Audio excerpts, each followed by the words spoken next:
Chapter 21. After these things, Jesus showed himself again to the disciples at the Sea of Tiberias. And in this way he showed himself: Simon Peter, Thomas, called Didymus, Nathanael of Cana in Galilee, the sons of Zebedee, and 2 others of his disciples were together. Simon Peter said to them, "I am going fishing." They said to him, "We are going with you also." They went out and immediately got into the boat, and that night they caught nothing. But when the morning had now come, Jesus stood on the shore, yet the disciples did not know that it was Jesus. Then Jesus said to them, "Children, have you any food?" They answered him, "No." And he said to them, "Cast the net on the right side of the boat, and you will find some." So they cast, and now they were not able to draw it in because of the multitude of fish. Therefore that disciple whom Jesus loved said to Peter, "It is the Lord." Now when Simon Peter heard that it was the Lord, he put on his outer garment, for he had removed it, and plunged into the sea. But the other disciples came in the little boat, for they were not far from the land, but about 200 cubits, dragging the net with fish. Then, as soon as they had come to land, they saw a fire of coals there, and fish laid on it, and bread. And Jesus said to them, "Bring some of the fish which you have just caught." Simon Peter went up and dragged the net to land, full of large fish, 153. And although there were so many, the net was not broken. Jesus said to them, "Come and eat breakfast." Yet none of the disciples dared ask him, "Who are you?" knowing that it was the Lord. Jesus then came and took the bread and gave it to them, and likewise the fish.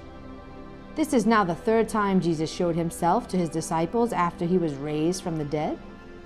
So when they had eaten breakfast, Jesus said to Simon Peter, "Simon, son of Jonah, do you love me more than these?"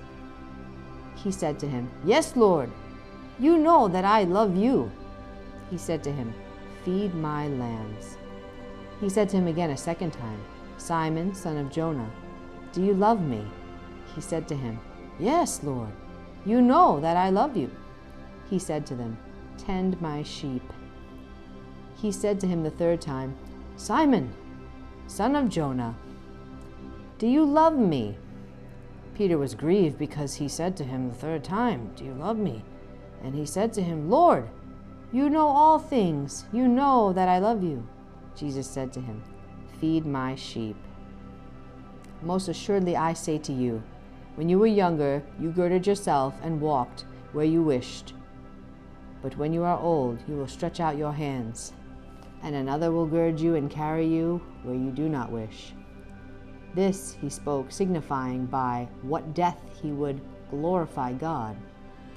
And when he had spoken this, he said to him, "Follow me."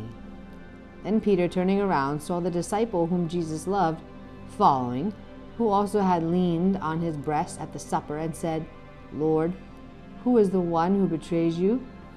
Peter, seeing him, said to Jesus, "But Lord, what about this man?"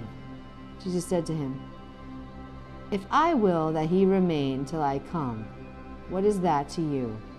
You follow me." Then this saying went out among the brethren, that this disciple would not die.